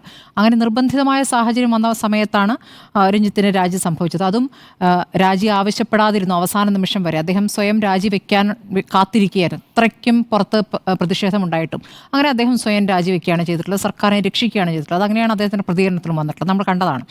അങ്ങനെ എല്ലാ രാജികളും അങ്ങനെ സംഭവിക്കുന്നു, രാജികൾ രണ്ടെണ്ണം അങ്ങനെ സംഭവിക്കുന്നു. പക്ഷേ കേസ് എടുക്കണോ എന്നുള്ള രൂപത്തിലേക്കൊന്നും സർക്കാർ പോയിരുന്നില്ല. പക്ഷേ ഈ പറഞ്ഞതുപോലെ അന്ന് ബംഗാളി നടി അതിൽ ശക്തമായ നിലപാടെടുത്തു, പ്രതികരണം നടത്തി. അങ്ങനെ അതിലേക്ക് പോകേണ്ടി വന്നു. മാധ്യമങ്ങളടക്കം എടുത്ത നിലപാടിൻ്റെയൊക്കെ അടിസ്ഥാനത്തിലാണ് അങ്ങനെ ഒരു നടപടിയിലേക്ക് പോകേണ്ടി വന്നത്. ഇപ്പോൾ അവർ പരാതി നൽകി. പരാതിയുടെ അടിസ്ഥാനത്തിൽ ഇപ്പോൾ കൊച്ചിയിൽ നോർത്ത് പോലീസാണ് കേസെടുത്തിരിക്കുന്നത്. എന്നാൽ ഇപ്പോൾ പ്രത്യേക അന്വേഷണ സംഘം രൂപീകരിച്ചിരിക്കുകയാണല്ലോ. അപ്പോൾ നാളെ അതിൽ അവർക്ക് കൈമാറുന്നു ഈ കേസ് എന്നുള്ളതാണ്. നോക്കാം നമ്മൾ അതെങ്ങനെ മുന്നോട്ട് പോകുന്നു. അതിനപ്പുറം ഇനിയുണ്ടല്ലോ മുകേഷ് എന്ന MLA എങ്ങനെയാണ് പാർട്ടിയും സർക്കാരും സംരക്ഷിക്കുന്നത്. മുകേഷിനെതിരെ ഇപ്പോൾ രണ്ടുപേരുടെ ആരോപണങ്ങളാണ് വന്നിരിക്കുന്നത്. രണ്ടുപേരുടെ ആരോപണങ്ങൾ ഉയർന്നിരിക്കുന്നത് ജയസൂര്യ, മുകേഷ്, VK പ്രകാശ്, ഇടവേള ബാബു, ഇവർക്കൊക്കെ എതിരെ ഒന്നിലധികം പേരുടെ ആരോപണങ്ങൾ, അതിൽ പലതും അതീവ ഗുരുതരമായ ആരോപണങ്ങൾ. നോക്കൂ, ഇന്നത്തെ എൻ്റെ ചർച്ചയിൽ പങ്കെടുത്ത രണ്ട് പെൺകുട്ടികളാണ്. ഒന്നൊരു ജൂനിയർ ആർട്ടിസ്റ്റ്, അവരവരുടെ പേര് പറയുന്നതിൽ പോലും മടി കാണിക്കാതെ അമൃത, അവർ അങ്ങനെ വന്നിരുന്ന് സംസാരിച്ചു. മറ്റേതൊരു സ്ക്രിപ്റ്റ് റൈറ്ററാണ്. അവരൊരു 2 വർഷം മുൻപാണ് VK പ്രകാശ് എന്ന സംവിധായകൻ ഹോട്ടലിൽ വിളിച്ചു വരുത്തി ശരിക്കും റേപ്പ് അറ്റംപ്റ്റാണ് നടത്തിയിട്ടുള്ളത്. ആ കുട്ടി അവിടെ നിന്ന് രാത്രി 2:30 അവിടെ നിന്ന് രക്ഷപ്പെടുകയാണ്. 2 വർഷം മുമ്പുള്ള സംഭവം. ഇപ്പോൾ അമൃതയുടെ അനുഭവം എന്ന് പറയുന്നത് മാസങ്ങൾക്ക് മുമ്പുള്ള അനുഭവം. ഈ ഹേമ കമ്മിറ്റി റിപ്പോർട്ട് 4.5 വർഷം ഭരണത്ത് വെച്ച സമയത്താണല്ലോ ഇതൊക്കെ സംഭവിച്ചിരിക്കുന്നത്. അതുമേലൊരു നടപടി എടുത്തിരുന്നെങ്കിൽ ഇങ്ങനെയൊന്നും സംഭവിക്കുമായിരുന്നില്ല, അവരിന്നും നമ്മുടെ ചർച്ചയിൽ വന്നിരിക്കുമായിരുന്നില്ല. അപ്പോൾ അതിൻ്റെ ഉത്തരവാദിത്തം സർക്കാരിനുണ്ട്. നമ്മൾ ഇപ്പോൾ അറിയുന്ന 2 കേസുകൾ, അറിയാത്ത എത്രയോ കേസുകൾ ഈ 4.5 വർഷത്തിനിടയിൽ സംഭവിച്ചിട്ടുണ്ടാകും. എത്ര വാതിലുകൾ മുട്ടിയിട്ടുണ്ടാകാം. അങ്ങനെയൊക്കെ സംഭവിക്കുന്നുണ്ടല്ലോ. ഇന്നിപ്പോൾ അന്തസ്സോടുകൂടിയുള്ള ഒരു പ്രതികരണം വന്നിരിക്കുന്നത് പൃഥ്വിരാജിൽ നിന്നാണ്. അത് നടി ആക്രമിക്കപ്പെട്ട സമയത്തും അങ്ങനെ ഒരു ഒറ്റയ്ക്കുള്ളൊരു ശബ്ദമായി പൃഥ്വിരാജിൻ്റെ ശബ്ദം ഉയർന്നു കേട്ടിരുന്നു. അപ്പോൾ സൂപ്പർ താരങ്ങൾ പ്രതികരിക്കാത്തടുത്ത് അവിടെ ഒരു സൂപ്പർ താരമായി ഇന്ന് പൃഥ്വിരാജിൻ്റെ പ്രതികരണം വന്നിരിക്കുന്നത്. ഈ AMMAക്ക് വീഴ്ച പറ്റിയെന്ന് തന്നെ പറയുന്നു. ഹേമ കമ്മിറ്റി റിപ്പോർട്ടിന്മേൽ കൃത്യമായ അന്വേഷണം വേണമെന്ന് അദ്ദേഹം ആവശ്യപ്പെടുന്നു. മാത്രമല്ല, എനിക്ക് അനുഭവമില്ലെങ്കിൽ അങ്ങനെ ഒന്നുമില്ല എന്നൊരു നിലപാട് അദ്ദേഹം എടുക്കുന്നില്ല. അതിൽ സംഘടനയിലെ പലരും എടുത്തതുപോലെ. അപ്പോൾ അങ്ങനെയൊക്കെ സംഭവിച്ചിട്ടുണ്ടാകാം, അതിന്മേലൊരു അന്വേഷണം വേണമെന്ന് തുറന്ന മനസ്സോടുകൂടി പ്രതികരിക്കുന്നു. മാത്രമല്ല, തലപ്പത്തൊരു സ്ത്രീ വേണമെന്ന് ആവശ്യപ്പെടുന്നു. സർക്കാരിൻ്റെ ആത്മാർത്ഥതയൊക്കെ സംശയത്തിൽ തന്നെയാണ്. ഇത് നിർബന്ധിതമായ സാഹചര്യം പുറമേ നിന്ന് ഉരുത്തിരിയുമ്പോൾ മാത്രമേ ഒരു നടപടിയിലേക്ക് കടക്കുകയുള്ളൂ. അതിനിടയ്ക്ക് വരുന്ന പല വെളിപ്പെടുത്തലുകൾ എന്ന് പറയുന്നതൊക്കെ പല സ്വഭാവത്തിലുള്ളതാണ്. ചിലപ്പോൾ ചിലത് ദുരുദ്ദേശത്തോടു കൂടിയുള്ള ആകാം, ചിലപ്പോൾ ശരിയായ സംഭവമായിരിക്കില്ല, വേറെ ഉദ്ദേശത്തോടെ ചിലരൊക്കെ പറയുന്നുണ്ട്. നമുക്കറിയില്ല അതിൻ്റെയൊക്കെ ഒന്ന് യാഥാർത്ഥ്യം എന്ന്. പക്ഷേ ഇപ്പോൾ ആരോപണ വിധേയരായ ആരും തന്നെ ഹരിശ്ചന്ദ്രന്മാരെല്ലാം നമുക്കറിയാം, മുമ്പും പല കഥകളും കേട്ടിട്ടുള്ളതാണ്. പക്ഷേ അതിൻ്റെ ജീവിക്കുന്ന തെളിവുകളായി ചില കാര്യങ്ങൾ തുറന്നു പറയുന്നിടത്താണ് കാര്യങ്ങൾ മാറുന്നത്. പക്ഷേ ഈ ഒരു രൂപത്തിൽ പോകുമ്പോഴും ഹേമ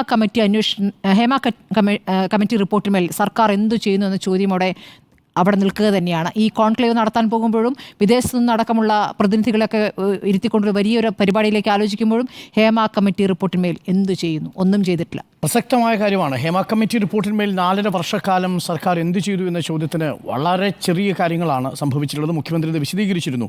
വനിതാ സംവിധായകർക്ക് പണം കൊടുത്തു. ഇന്ന് അങ്ങനെ പണം കൊടുത്ത് സിനിമ ചെയ്തൊരു സംവിധായിക എന്നോട് സംസാരിച്ചു. എനിക്ക് ശബ്ദം അയച്ചു തന്നപ്പോൾ അവരുടെ ശബ്ദം ഇടറുന്നുണ്ടായിരുന്നു. അവർ ഈ VK പ്രകാശിനെതിരെ ഒരു നിലപാടെടുത്തു. നമ്മുടെ റിപ്പോർട്ട് ഷെയർ ചെയ്തുകൊണ്ട് ആ സംവിധായിക ഫേസ്ബുക്കിൽ കുറിച്ചത് സമാനമായ സാഹചര്യത്തിലൂടെ ഞാനും കടന്നുപോയിട്ടുണ്ട്, ഇയാൾ തന്നെയാണ്, ഇയാൾ നിരന്തരം ഒരു സ്ത്രീ പീഡകനാണ് എന്നാണ് കുറിച്ചത് എന്ന് പറഞ്ഞാൽ ഒന്ന് ആലോചിച്ച് നോക്കൂ. 4.5 വർഷക്കാലം ഈ സ്ത്രീ പീഡകരെക്കുറിച്ചുള്ള എല്ലാ സൂചനകളും അവരുടെ പേരടക്കം സർക്കാരിന് ഹേമ കമ്മിറ്റി ഒരു റിപ്പോർട്ടായി സമർപ്പിക്കുമ്പോൾ ആ വേട്ടക്കാരുടെ ലിസ്റ്റ് ഈ സർക്കാർ പൂഴ്ത്തിവെക്കുകയായിരുന്നു. അഥവാ ഇവരാണ് വേട്ടക്കാർ എന്നുള്ളത് പൊതുസമൂഹത്തെ അറിയിക്കാതെ സമർത്ഥമായി അത് മറച്ചുവെക്കുകയായിരുന്നു.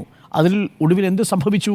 ഇപ്പോൾ നിങ്ങൾ നടന്നു പോകുന്ന വഴിയിൽ ഒരു ആനയുണ്ട്, നിങ്ങൾ നടന്നു പോകുന്ന വഴിയിൽ ഒരു കടുവയുണ്ട് എന്ന് നിങ്ങളോട് പറയാൻ ഉത്തരവാദിത്വപ്പെട്ടവർ കടുവയും ആനയും ഒക്കെ വഴിയിൽ നിൽക്കുന്നുണ്ട്. ഇവരൊന്നും മറ്റേതെങ്കിലും തരത്തിൽ ഇവരുടെ വർഗത്തിൽപ്പെട്ട ജീവികളെ ലൈംഗികമായിട്ട് അതിക്രമിച്ച് കൊലപ്പെടുത്തുകയോ ഏതെങ്കിലും സ്ഥാനത്തിന് വേണ്ടിയിട്ട് ചൂഷണം ചെയ്യുന്ന ജീവികളല്ല. അത് മനുഷ്യവർഗത്തിൽ മാത്രം സാധ്യമായ ഒന്നാണ്. അത് സിനിമയിൽ മാത്രമുള്ളതാണെന്ന് ഞാൻ വിശ്വസിക്കുന്നതുമില്ല.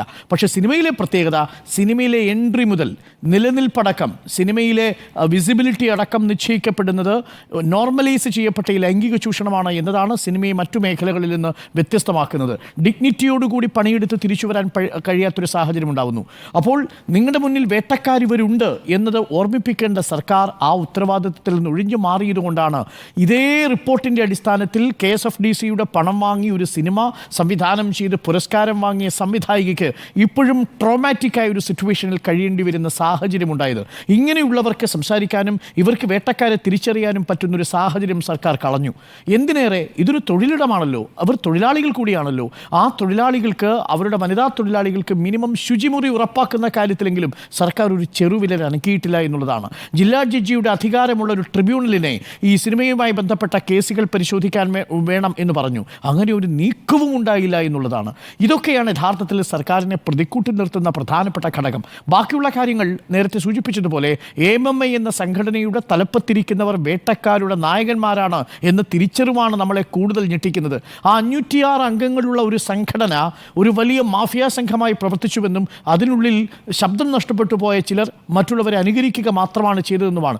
ലോകത്തൊരിടത്തും ഇങ്ങനെയൊരു സംഘടന കുറ്റാരോപിതനെയും പരാതി നൽകിയ സ്ത്രീയെയും ഇവർ രണ്ടുപേരും എൻ്റെ മക്കളാണ് എന്ന് പറഞ്ഞ് ചേർത്ത് പുലുകിയിട്ടില്ല. ഒടുവിലിതാ അങ്ങനെ പറഞ്ഞയാൾ ഇപ്പോൾ നിയമക്കുരുക്കിൽ പെട്ടു നിൽക്കുന്ന അവസ്ഥയുണ്ടാവുന്നു. നാളെ 3ാമത്തെ വിക്കറ്റായി ആ വിക്കറ്റ് വീഴാൻ ഇങ്ങനെ ആടി നിൽക്കുന്നു. ഒരു പ്രധാനപ്പെട്ട ചോദ്യം, ഈ 3 വിക്കറ്റ് കൊണ്ട് അവസാനിക്കുമോ, ഓൾ ഔട്ട് ആകുമോ എന്നുള്ളതാണ് പ്രധാനപ്പെട്ട ചോദ്യം. ഇതത്ര പെട്ടെന്ന് അവസാനിക്കുന്ന ഒരു ഉരുൾപൊട്ടലല്ല. ഇത് ഉരുൾപൊട്ടി തുടങ്ങിയിട്ടേയുള്ളൂ. അത് താഴേക്ക് കൂടുതൽ ചലനങ്ങളും ആഘാതവും ഏൽപ്പിച്ച് എവിടേക്കൊക്കെ ചെന്ന് കയറുമെന്ന കാര്യത്തിൽ ഇപ്പോഴും തീർച്ചയില്ല. അതാണ് എൻ്റെ നിലപാട്. അതുകൊണ്ട് അന്വേഷണം ഇങ്ങനെ മതിയോ എന്ന ചോദ്യത്തിന് വെളിപ്പെടുത്തലുകളിൽ എല്ലാ അന്വേഷണം. ആ റിപ്പോർട്ടിൻ്റെ 2ാമത്തെ അനക്സറിൽ തെളിവുകളുണ്ട്, മൊഴികളുണ്ട്. ആ മൊഴികളിൽ വേട്ടക്കാരെക്കുറിച്ചുള്ള സൂചനകളുണ്ട്. ഇനിയും അതിന്മേൽ നിങ്ങൾ അടയിരിക്കരുത്. ഒരു കാട്ടുകൊമ്പൻ ഇറങ്ങി നിൽക്കുന്നു, അവിടെ നിങ്ങളെ ചവിട്ടിമെതിക്കാൻ നിൽക്കുന്നു എന്ന് മിനിമം പറയാനുള്ള ഒരു ഉത്തരവാദിത്വം സ്റ്റേറ്റിനുണ്ട്. അത് സ്റ്റേറ്റ് നിർവഹിക്കുക തന്നെ വേണം. ഇല്ലെങ്കിൽ നിങ്ങൾ വേട്ടക്കാർക്കൊപ്പം ഓടിയവരാണെന്നും പക്ഷം മാറിയവരാണെന്നുമുള്ള ഒരു പഴി നിങ്ങൾക്ക് കേൾക്കേണ്ടി വരുമെന്നാണ് എൻ്റെ പക്ഷം. അന്വേഷണം ഇങ്ങനെ പോരാ. സുജയ, വേട്ടയ്ക്ക് പോകുന്ന ആളുകൾ വേട്ടയ്ക്ക് പോകുമ്പോൾ ഈ ഹണ്ടിങ്ങിന് നായാട്ടിനായി പോകുമ്പോൾ കൂട്ടുകാരെ കൂട്ടാറുണ്ട്. ഒരു കൂട്ടാളിയെ കൂടെ കൂട്ടി വളരെ ചില്ലായി പോയി വേട്ട നടത്തി തിരിച്ചു വരിക. ഇവിടെ ഈ പ്രെഡേറ്റേഴ്സിന്, ഈ വേട്ടക്കാർക്ക്, ഈ നായാട്ടുകാർക്ക് അവർക്ക് ആരാണ് കൂട്ടെന്ന് ചോദിച്ചാൽ ഇവിടെ സർക്കാരും കൂട്ടാണ് എന്നുള്ളതാണ് നമ്മൾ കാണുന്നത്. അപ്പോൾ വേട്ടയ്ക്കൊരു കൂട്ടാളി ഇവിടെ സുഹൃത്തെന്ന നിലയിലല്ല, ആ ഒരു കൂട്ടാളിയായി ആ ഒരു വേട്ട നടക്കുന്നതിനെ പ്രൊട്ടക്റ്റ് ചെയ്യുന്ന തരത്തിലുള്ള സമീപനമാണ് 4.5 കൊല്ലം ഒരു റിപ്പോർട്ട്, അതും ഈ ഒരു വേട്ട നടത്തിയവരെ കുറിച്ചുള്ള വിവരങ്ങൾ അടങ്ങിയ ഒരു റിപ്പോർട്ട് പൂഴ്ത്തിവെക്കുന്നതിലൂടെ കൂട്ടാളിയാണ് തങ്ങൾ എന്ന് പറഞ്ഞുകൊണ്ട് വേട്ടക്കാർക്കൊപ്പമാണെന്നല്ല ഞങ്ങളും വേട്ടക്കാരാണ് എന്ന തരത്തിലുള്ള ഒരു സമീപനമായിപ്പോയി എന്നുള്ളത് ഖേദകരമാണ്. അത് തിരുത്തി തുടങ്ങുന്നതിൽ പൊതുസമൂഹത്തിന്റെ മനസ്സ് മനസ്സിലാക്കി അത് തിരുത്തി തുടങ്ങുന്നെങ്കിൽ അത് നല്ല കാര്യം. പക്ഷേ ഇവിടെ കോടതി പറയട്ടെ, ഹൈക്കോടതിയിലേക്ക് ഹേമ കമ്മിറ്റി റിപ്പോർട്ട് വിളിച്ചു വരുത്തുന്ന നടപടി ഡിവിഷൻ ബെഞ്ചിന്റെ ഭാഗത്തു നിന്നുണ്ടായപ്പോൾ സമയമുണ്ടല്ലോ, അങ്ങനെ ഒരു സമയമുണ്ടല്ലോ എന്ന് പറഞ്ഞ് ആശ്വസിച്ചിരിക്കുകയായിരുന്നു. കാരണം സെപ്റ്റംബർ 10-ാം തീയതിയാണ് ഹൈക്കോടതി ഡിവിഷൻ ബെഞ്ച് ഈ കേസ് വീണ്ടും എടുക്കുന്നത്. അപ്പോൾ പൂർണ്ണരൂപം റിപ്പോർട്ട് റിപ്പോർട്ടിന്റെ പൂർണ്ണരൂപം പരിശോധിച്ചിട്ട് ഞങ്ങൾ ഇനി പറയാം നിങ്ങൾ എന്താണ് ചെയ്യേണ്ടത്. അപ്പോൾ മന്ത്രിമാരടക്കം പറഞ്ഞത് കോടതി പറയട്ടെ, കോടതി പറഞ്ഞിട്ട് കാര്യങ്ങളിലേക്ക് കടക്കാമെന്നാണ്. അങ്ങനെ 10-ാം തീയതി വരെ സമയമുണ്ടല്ലോ എന്ന് പറഞ്ഞ് വേട്ടക്കാരും കൂട്ടാളികളും എല്ലാം ആശ്വസിച്ചിരിക്കുമ്പോഴാണ് ബംഗാളിൽ നിന്ന് ആ ഇടിമുഴക്കം ഇങ്ങ് വന്നത്. അതായത് കേരളത്തിൽ നിന്ന് ഒരു പരാതി വന്നില്ലെങ്കിലും ബംഗാളിൽ നിന്ന് ഈ പരാതി ഉണ്ടാകുമെന്നുള്ളത് ഏറെക്കുറെ ഉറപ്പായിരുന്നു. കാരണം മാപ്പ് മതി എന്ന് പറഞ്ഞ് നിന്നിരുന്ന ഒരാളാണ്, അവരെ അങ്ങോട്ട് പോയി ചൊറിഞ്ഞതാണ്. അവരങ്ങനെ ചെയ്തിട്ടില്ല, അവർ നുണ പറയുകയാണ്, അവർ ബാഹ്യ സമ്മർദ്ദമാണ്. അവർ നല്ലൊരു ഇടതുപക്ഷക്കാരിയാണ്. ഒരു ഇടത് സർക്കാരിൻ്റെ ഭാഗത്ത് നിന്ന് അല്ലെങ്കിൽ അതിൻ്റെ ഭാഗമായ ആളിൽ നിന്ന്, ഒരു ചലച്ചിത്ര അക്കാദമിയുടെ ചെയർമാൻ ആയിരിക്കുന്ന വ്യക്തിയിൽ നിന്ന് ഇങ്ങനെയുള്ള ഒരു വാചകം കേൾക്കുമ്പോൾ അവർക്ക് അടങ്ങിയിരിക്കാൻ കഴിയില്ല. അവരുടെ ഉള്ളിലെ പോരാളി ഉണർന്നു. അവർ നല്ല വൃത്തിയുള്ള വെടിപ്പുള്ള ഒരു പരാതി ഇന്ന് അങ്ങോട്ട് കൊടുത്തു. ഇനിയിപ്പോൾ പരാതി കിട്ടിയാലേ അന്വേഷിക്കൂ എന്ന വാദവും അതോടെ തീർന്നു. കൃത്യമായ പരാതി വകുപ്പ് അടക്കം അവർ നിയമവിദഗ്ധരോടൊക്കെ ചോദിച്ചിട്ടാണ് അതുകൂടി വെച്ചുകൊണ്ടുള്ള ഒരു പരാതി കൊടുത്തത്. അപ്പോൾ ഈ ലൈംഗിക പീഡന ഉദ്ദേശ്യം എന്ന് പറയുന്ന വകുപ്പ് ചേർക്കണം എന്നുള്ളതാണ് അവർ ആവശ്യപ്പെട്ടത്. 354B കൂടി വേണം എന്നുള്ളതാണ്. ഇതിലെടുക്കേണ്ട സ്റ്റാൻഡ് നമ്മൾ ഉൾപ്പെടുന്നുണ്ടോ, നമ്മൾ ഉൾപ്പെടുന്നില്ലയോ, ഇതാണല്ലോ നമ്മുടെ മുന്നിൽ വരുന്ന ക്വസ്റ്റ്യൻ. ഞാൻ ഉൾപ്പെടുന്നില്ല എന്നതുകൊണ്ട് മാത്രം എൻ്റെ ഉത്തരവാദിത്തം തീരുന്നില്ല എന്നതാണ് മനസ്സിലാക്കേണ്ടത്. സാംസ്കാരിക മന്ത്രി അടക്കം മനസ്സിലാക്കേണ്ടത് അതായിരുന്നു. അതുണ്ടായില്ല എന്നുള്ളതാണ് പ്രശ്നം. AMM എന്ന് പറയുന്ന താരസംഘടനയ്ക്ക് കിട്ടിയ പരാതി അവർ പൂഴ്ത്തിവെച്ചത് എങ്ങനെയാണെന്ന് കൂടി വെളിപ്പെട്ട ദിവസമാണിത്. 2006 നടന്ന സംഭവത്തെക്കുറിച്ച് 2018 കിട്ടിയ പരാതി, അതിന് റിമൈൻഡർ വന്നപ്പോഴാണ്. ഓഗസ്റ്റ് 20 ഹേമ കമ്മിറ്റി റിപ്പോർട്ട് വന്നതിന് പിറ്റേ ദിവസം റിമൈൻഡർ നടി അയക്കുമ്പോഴാണ്, ശ്രീദേവിയെ അയക്കുമ്പോഴാണ് ഈ പരാതി കണ്ടതായുള്ള ഒരു അക്നോളജ്മെന്റ് വരുന്നത്. അതിനു മുൻപ് പറഞ്ഞിരുന്നത് എന്താണ്? ICC ഉണ്ട്, ഇന്റേണൽ കംപ്ലയിൻസ് കമ്മിറ്റി ഉണ്ട്. എന്നാൽ ആ കമ്മിറ്റിയിൽ അംഗമായിരുന്ന, കമ്മിറ്റിയിൽ നിന്നും വിട്ടുപോയ മാലാപാർവതി ഈ ശ്രീദേവിക്ക് ഇമെയിൽ അയക്കുന്നുണ്ട്, അങ്ങനെ ഒരു പരാതി ഞങ്ങൾക്ക് മുന്നിൽ വന്നിട്ടില്ല. ICC ഉണ്ടായിരുന്ന സമയത്ത് അങ്ങനെ ഒരു പരാതി വന്നിട്ടില്ല, 2018 വന്നിട്ടില്ല. അപ്പോൾ അവിടെയും ഈ ഒളിച്ചുകളി നടന്നിട്ടുണ്ട്. ഈ പദവികൾ ഇരിക്കുന്ന ആളുകൾ, അവർക്കെതിരെ ആരോപണം വന്നു കഴിഞ്ഞാൽ, ഇപ്പോൾ MLA ആയ M മുകേഷിനെതിരെ ഒരു ആരോപണം വന്ന് നിൽക്കുകയാണ്. നോക്കൂ, 2 പേർ ആരോപണം ഉന്നയിച്ചു. ഒന്ന് പഴയ ആരോപണമാണ്, കാസ്റ്റിംഗ് ഡയറക്ടറുടെ ആരോപണം. അവർ പരാതിയുമായി മുന്നോട്ട് പോകുന്നില്ല. പക്ഷേ മിനു മുനീർ ആരോപണവുമായി പരാതിയുമായി മുന്നോട്ട് പോവുകയാണ് എന്ന് പറഞ്ഞു തന്നെയാണ് അവർ നിൽക്കുന്നത്. കൃത്യമായിട്ടുള്ള കാര്യങ്ങൾ പറഞ്ഞുകൊണ്ടാണ് അവർ നിൽക്കുന്നത്. ആ പരാതിയിലേക്ക് അവർ പോകുന്നതിന് മുൻപ് തന്നെ, ചലച്ചിത്ര അക്കാദമിയുടെ ചെയർമാൻ സ്ഥാനം രഞ്ജിത്ത് ഒഴിഞ്ഞത് ഈ പരാതി ഇന്ന് റിസീവ് ചെയ്യുന്നതിന് മുൻപ് തന്നെയാണല്ലോ, ആരോപണം ഉയർന്ന വേളയിലാണല്ലോ. സിദ്ദിഖ് AMMയുടെ ജനറൽ സെക്രട്ടറി സ്ഥാനം ഒഴിഞ്ഞത് ഒഫീഷ്യലായി ഒരു കംപ്ലയിന്റ് ലോഡ്ജ് ചെയ്യുന്നതിന് തൊട്ട് മുൻപാണ്. പക്ഷേ M മുകേഷ് MLA മാത്രം ഇങ്ങനെ തുടരുന്നത് എന്തുകൊണ്ടാണ് എന്നുള്ള ചോദ്യത്തിൽ കഴമ്പുണ്ട് എന്നാണ് ഞാൻ കരുതുന്നത്. കാരണം ചലച്ചിത്ര നയരൂപീകരണ സമിതി അംഗം കൂടിയായി അദ്ദേഹത്തെ നിർത്തിയിട്ടുണ്ട്. മാത്രമല്ല MLAയുമാണ്. ഉത്തരവാദിത്തപ്പെട്ട ഒരു ജനപ്രതിനിധി എന്ന നിലയിൽ നിന്നുകൊണ്ട് ഈ ആരോപണങ്ങളെ അദ്ദേഹം ഫേസ് ചെയ്യുന്നതിനുള്ളൊരു ഇമ്മ്യൂണിറ്റി കൊടുക്കുന്നത് ശരിയല്ല എന്നതുകൂടിയാണ് എൻ്റെ ബോധ്യം. അതുകൊണ്ട് തന്നെ അന്വേഷണം ഇങ്ങനെ പോരാ. മാത്രമല്ല M മുകേഷ് MLA സ്ഥാനത്ത് നിന്ന് മാറുക കൂടി ചെയ്യണം. അതിനും കൂടി സർക്കാർ തയ്യാറാകണം. എന്തിനാണ് പ്രൊട്ടക്ഷൻ? ഞാനൊരു പ്രൊഡിക്ഷൻ നടത്തട്ടെ. ചലച്ചിത്ര നയരൂപീകരണ സമിതിയിൽ നിന്ന് നാളെ നടൻ മുകേഷ് രാജിവെക്കാൻ സാധ്യതയുണ്ട്. അതെങ്കിലും ചെയ്തില്ലെങ്കിൽ ബുദ്ധിമുട്ടാവും. അതുണ്ടാവും, ചിലപ്പോൾ നാളെ ഇത് വരാനുള്ള സാധ്യതയുണ്ട്. അപ്പോൾ അന്വേഷണം ഇങ്ങനെ മതിയോ എന്നാണ് ചോദ്യം. നോ എന്ന് തന്നെയാണ് 4 പേരുടെയും അഭിപ്രായം.